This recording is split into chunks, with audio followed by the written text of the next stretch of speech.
She thought a few carefully chosen words could remove him from first class. She played the race card, confident in her privilege. But when he reached into his pocket and flashed his FBI badge, everything changed. Here's what happened next.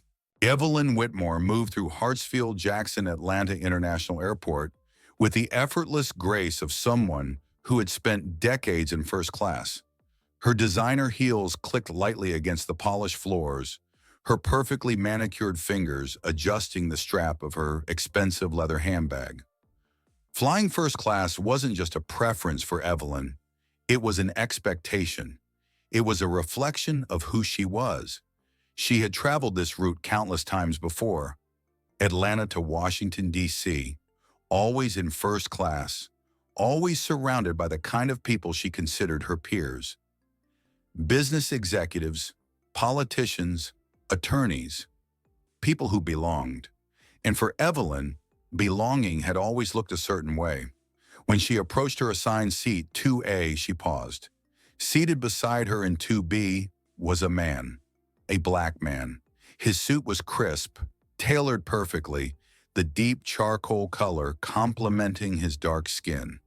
His shoes, polished, expensive. He carried himself with a quiet confidence, his eyes scanning the screen of an open laptop, his fingers moving effortlessly over the keyboard. But Evelyn didn't see professionalism. She didn't see an accomplished businessman, an attorney, or a diplomat. She saw a mistake. Her lips pressed together as she set her handbag down, a little harder than necessary. She eased into her seat with a carefully measured breath, willing herself to remain composed. But something about this moment felt off. Evelyn was accustomed to a certain standard in first class. She expected exclusivity, predictability, a certain type of passenger. This man, this stranger sitting beside her, didn't fit that picture. She stole another glance at him, waiting for some sign that he didn't belong. Maybe he would fidget uncomfortably. Maybe he would double-check his boarding pass, realizing he was in the wrong seat. But he didn't. He was calm, focused, unbothered, and that irritated her more than she expected. She shifted in her seat, adjusting the silk scarf around her neck, her movements deliberate. The flight attendant, Jessica Mills, was assisting passengers a few rows ahead. Evelyn considered flagging her down. Just a simple question. Are you sure the seat assignments are correct? She almost laughed at herself. Of course, it was a mistake, wasn't it? A flicker of discomfort settled in her chest. She reached for her purse, her elbow brushing slightly against the man's armrest. Still no reaction. Her patience wore thin. This wasn't how first class was supposed to feel. Finally, she turned slightly toward him. Her voice was soft, polite, but laced with something sharper. "Excuse me," she said. "Are you sure you're in the right seat?" The man didn't look up right away. He finished typing a sentence, paused, and then glanced at her. His expression was unreadable. "Yes," he said simply. Then he returned to his work. Nothing more. No explanation, no nervous glances, no apology. Evelyn's jaw tightened. She inhaled sharply, sitting up straighter. And then she made a decision. She wasn't going to let this go. Evelyn Whitmore sat stiffly in her first-class seat, her back unnaturally straight, her fingers drumming lightly against the leather armrest. She wasn't used to feeling this out of place in a space that was supposed to feel exclusive. Something about this situation didn't sit right with her. The man beside her, the one who shouldn't be there, remained completely at ease. His posture was relaxed yet composed, his eyes fixed on the laptop screen as he continued typing, as if she weren't even there, as if she were invisible. That irritated her even more. She needed to do something. A few rows ahead, flight attendant Jessica Mills was finishing up assisting a passenger. Evelyn straightened her posture and lifted her hands slightly, signaling the young woman over. Jessica approached with her usual professional smile. "Is everything all right, ma'am?" she asked pleasantly. Evelyn exhaled, putting on her best polite yet concerned expression. "I believe there's been a mix-up with the seating arrangements," she said smoothly, glancing briefly at the man beside her. Jessica's brows furrowed slightly. She looked at Evelyn, then at the passenger in 2B, then back again. "Oh, let me check the manifest," she said, pulling out her tablet. Evelyn folded her hands neatly in her lap, watching as Jessica scrolled through the passenger list. "This should be quick." Jessica's eyes scanned the screen for a few seconds before she looked up and smiled. "Actually, Mr. Carter is in his correct seat," she said politely.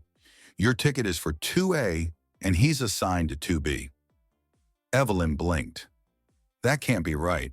She forced a small chuckle, shaking her head as if she found the situation amusing. "Are you sure?" she asked, leaning in slightly. "I just assumed there might have been an error." Jessica gave her an understanding nod but didn't budge. "I'm sure, ma'am. Everything looks correct." For a brief second, Evelyn's carefully composed expression faltered. She tightened her grip on the armrest, her mind racing. She was hoping for an easy fix, a simple acknowledgement that yes, there had been a mistake and that the man beside her would be asked to move without any fuss. But now she was stuck. The man, Mr. Carter, apparently, had finally paused his typing, glancing at her out of the corner of his eye. He wasn't smirking, wasn't challenging her, just observing. That irritated her even more. Jessica, sensing that the conversation was over, nodded and stepped away. Evelyn barely noticed. Her mind was spinning. This wasn't how it was supposed to go. She wasn't supposed to be told no. Her gaze flickered around the cabin. A few passengers were settling in, oblivious to the situation. Others, however, had noticed. A man in a blazer across the aisle pretended to check his phone, but she caught him sneaking a glance at her. They were watching, and if she let this go now, they would see her back down, her lips pressed into a thin line. This wasn't over. Evelyn Whitmore sat motionless, her fingers tightening around the armrest as she replayed the interaction in her mind. This wasn't right. The flight attendant, Jessica Mills, had dismissed her concerns so easily, as if it were trivial, as if her discomfort, her legitimate discomfort, didn't matter. Meanwhile, Jerome Carter, the man seated beside her, had not acknowledged the exchange at all. He had simply resumed typing, his focus completely unshaken. That infuriated her. Evelyn prided herself on being in control, on setting the tone in any room she entered. But right now, she felt powerless, and that was unacceptable. She inhaled slowly, composing herself before pressing the call button above her seat. A soft chime sounded overhead. A moment later, Jessica reappeared, still wearing that same professional smile, though there was now a hint of hesitation in her posture. "Ma'am, is there something I can assist you with?" Evelyn kept her voice carefully measured, leaning in slightly as if sharing a delicate concern. "I'd like to request a seat change," she said, lowering her voice just enough to make it sound reasonable. Jessica blinked. "Is there an issue with the seat itself?" Evelyn hesitated, only for a fraction of a second, before tilting her head toward Jerome, as if that alone should explain everything. Then in the softest, most deliberate tone she could manage, she added, I don't feel comfortable sitting here." Jessica's smile faltered, just barely, but Evelyn saw it. For a few seconds, Jessica didn't respond. Instead, she glanced at Jerome, who had once again paused his typing. His fingers hovered over the keyboard, his expression unreadable.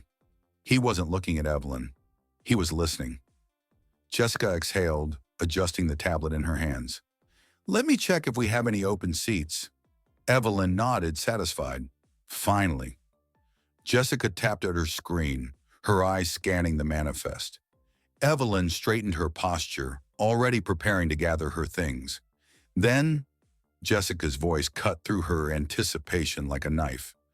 "I'm afraid we're at full capacity today, ma'am. There aren't any open first-class seats available." Evelyn's stomach clenched. She blinked once, twice. Number that wasn't possible. Jessica, ever polite, continued, "Would you like me to check an economy? There might be a seat available there." Economy, as if she would ever. Evelyn's face heated, but she caught herself before reacting too strongly. She exhaled, forcing a tight smile. "That's not going to work." Jessica nodded, her expression neutral. "In that case, I hope you don't mind staying in your assigned seat." With that, she turned and stepped away. Evelyn barely noticed. Her ears were ringing. Jessica had dismissed her again, like her concerns didn't matter, like she had no right to ask for something so simple. And worse, Jerome still hadn't reacted. He hadn't argued, hadn't responded, hadn't even acknowledged her discomfort, as if she wasn't even worth his time. Her fingers curled into fists in her lap. This wasn't over.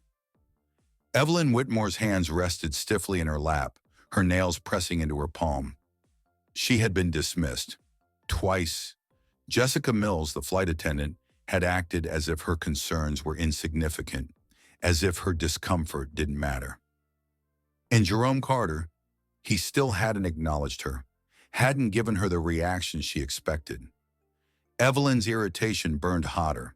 This was unacceptable. She glanced around the cabin. The other passengers had settled in, flipping through magazines, adjusting their seats, or casually glancing at their phones. A man across the aisle was pretending not to pay attention, but she saw the way his eyes flicked toward her, watching. They were noticing, and if she let this go now, they would see her back down. She wasn't going to let that happen. Evelyn pressed the call button again. The soft chime rang overhead. This time Jessica hesitated before approaching. Her smile was still professional, but there was something behind her eyes now, something guarded. "Ma'am," Jessica said, her voice measured, "is there something else I can help you with?" Evelyn sat up straighter, lowering her voice just enough to force Jessica to lean in slightly. "I need to speak to someone in charge." Jessica's brow lifted. "I'm the lead flight attendant, ma'am. I'd be happy to assist you." Evelyn exhaled sharply, as if the patience she had been extending was wearing thin. "I mean the head crew member, or the pilot." A ripple of murmurs spread through the cabin. Someone let out a quiet chuckle. Jessica's expression remained neutral, though the hint of exasperation was there. "Ma'am, the pilot is currently preparing for takeoff and won't be available." Evelyn folded her hands neatly in her lap. She inhaled slowly, then spoke the words she knew would shift everything. "I don't feel safe." The air in the cabin shifted instantly. Jessica's professional smile dropped. Her body stiffened. Across the aisle, a middle-aged man wearing a Bluetooth earpiece muttered, "Here we go." Jerome, who had remained silent the entire time, finally stopped typing. Slowly, he closed his laptop. For the first time since the flight began, he turned toward Evelyn. His expression was unreadable, but his silence was loud. Jessica straightened her posture. "I'm sorry, ma'am, but can you clarify what you mean?" Evelyn tilted her head slightly, giving a small shrug. "I'm not saying anything. I don't feel comfortable." More whispers rippled through the cabin. The young woman a few rows back lifted her phone slightly, pretending to text but clearly recording. Jessica inhaled slowly, her fingers curling against the tablet in her hands. "Ma'am, are you saying you feel threatened?" Evelyn didn't answer right away. She hesitated just long enough to imply something without saying it outright. Across the aisle, the businessman with the Bluetooth scoffed. "Unbelievable." Jessica's jaw tightened. She was no longer just a flight attendant assisting a passenger. She was assessing a situation. Evelyn could feel it, the shift, the control slipping, but she wasn't about to back down. She let out a soft sigh, shaking her head as if she were disappointed to even be having this conversation. "I just think it would be best if someone else took the seat." Jessica's expression hardened. Her next words were calm, but firm. "Ma'am, that won't be happening." A sharp silence followed. Jerome's eyes hadn't left Evelyn's face, and for the first time she felt something unfamiliar creeping in. Doubt. The tension in the cabin was suffocating. Evelyn Whitmore could feel it. Thick, heavy, unspoken.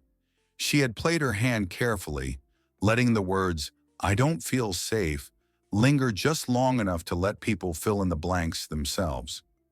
She knew the weight of those words. And yet, this wasn't going the way she expected.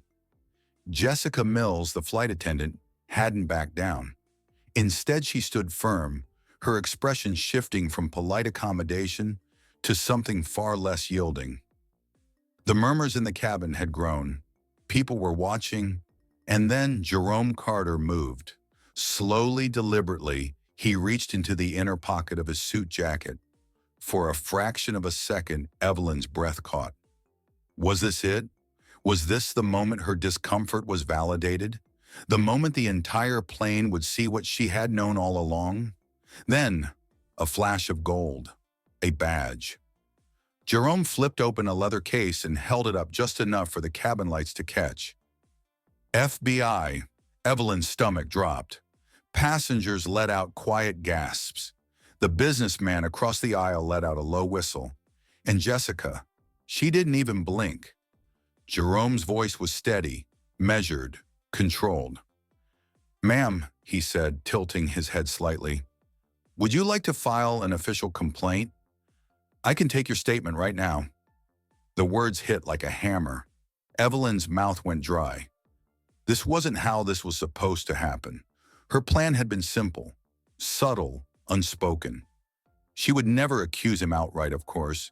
She would simply imply, suggest, cast a shadow, and let the system do the rest. But now the system was looking back at her. Jerome didn't move. He didn't gloat. He didn't smirk. He just waited. Evelyn's throat tightened. Eyes were on her. Too many eyes. Passengers whispered. A young woman in row 3 angled her phone slightly higher, still recording.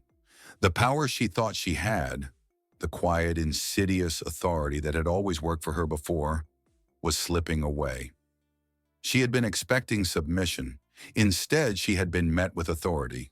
And for the first time, Evelyn Whitmore had no idea what to do next. Evelyn Whitmore sat frozen in her seat. The weight of her own actions was suffocating.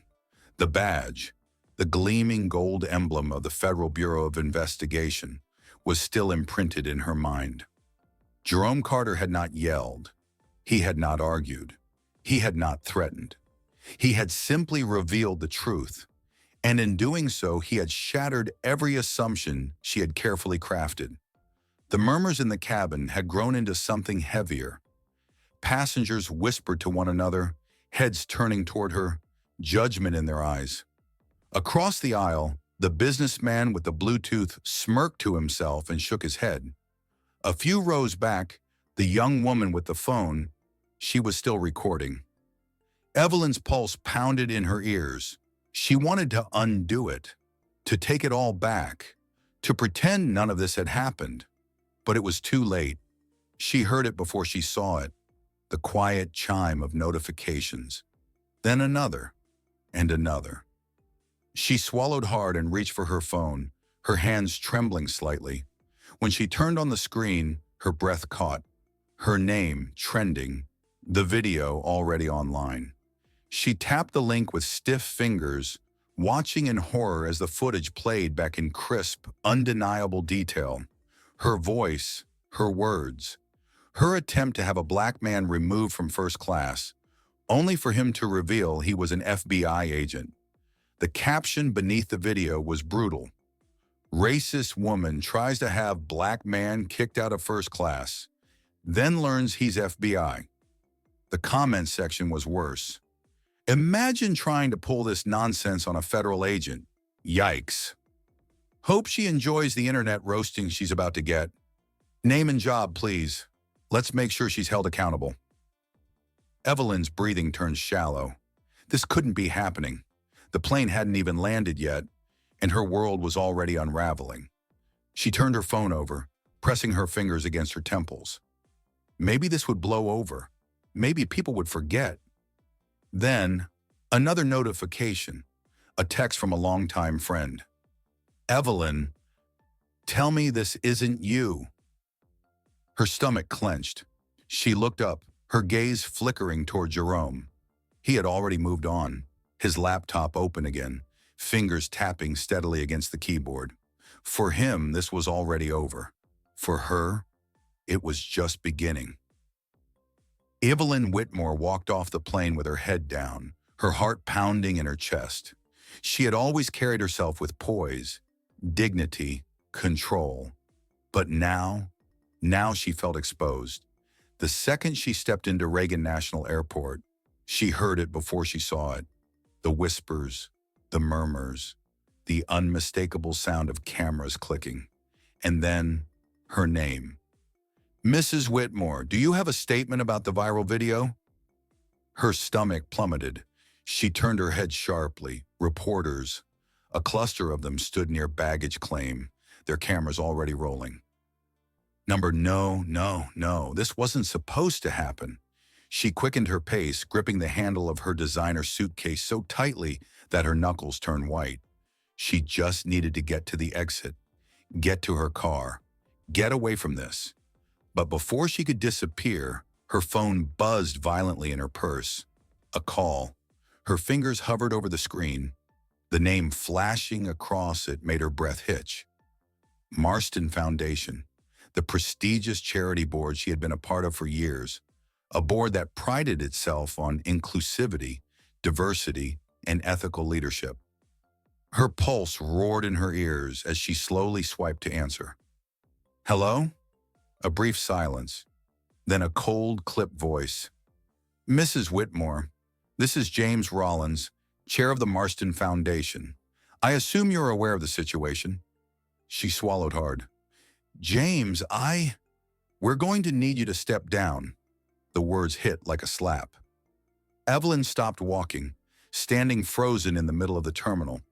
This wasn't a discussion. It wasn't a request. It was an order. Her throat tightened. But this is being taken out of context. James didn't let her finish. The board disagrees. We'll be issuing a public statement by morning. We expect your resignation before then. A sharp beep. The call was over. Evelyn's grip on her phone weakened. Her career, her reputation, her carefully crafted legacy, all gone. And the worst part? No one cared about her explanation. They had seen the video, and the video was enough. Evelyn Whitmore sat rigidly in the back seat of a black luxury sedan, her hands clenched tightly in her lap. The car moved steadily through the streets of Washington, D.C., but she barely noticed the city passing by. Her mind was elsewhere. Her phone sat face down beside her, still buzzing with notifications, texts, emails, missed calls. But she couldn't bring herself to look anymore. She already knew what they said. She had spent her entire life carefully crafting an image, a woman of influence, a respected philanthropist, a leader in elite social circles. Now she was a headline, a trending topic, a cautionary tale. She had built everything on reputation, and in a matter of hours it was gone. She turned her gaze to the window, watching pedestrians move about their day, completely unbothered by her downfall. The realization settled in her chest like a weight she couldn't shake. She did this to herself. There was no conspiracy, no misunderstanding. No one had set her up. It had been her words, her actions, her assumptions. She had been so sure of her place in the world, so confident that she could manipulate a situation with a few carefully chosen phrases. But she had underestimated one thing. The world had changed. There had been a time when her discomfort alone would have been enough. Enough to raise suspicion, enough to get someone quietly removed. Not anymore. The truth was undeniable now. There was no covering this up, no well-crafted statement that could spin it. The video had done all the talking. Her name would forever be linked to one moment, One decision fueled by her own prejudice. Meanwhile, Jerome Carter had already moved on.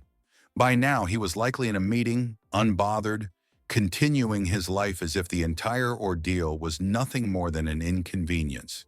Because to him, it probably was. But to her, it was everything. Evelyn Whitmore's downfall wasn't an accident. It was the direct result of racial bias and entitlement. She assumed that her discomfort was more important than another person's dignity, that her words alone could dictate reality. But in today's world, privilege is no longer a shield against accountability. For centuries, people like Evelyn have used phrases like, "I don't feel safe," to manipulate situations, knowing the system would side with them. That system once allowed racial bias to thrive unchecked, leading to injustices that destroyed lives. But now the world is watching. Evelyn believed her perception carried more weight than facts. She thought that by simply implying a threat, she could alter someone else's fate, because historically it had worked. But not this time. Jerome Carter didn't argue, didn't raise his voice, didn't have to defend himself.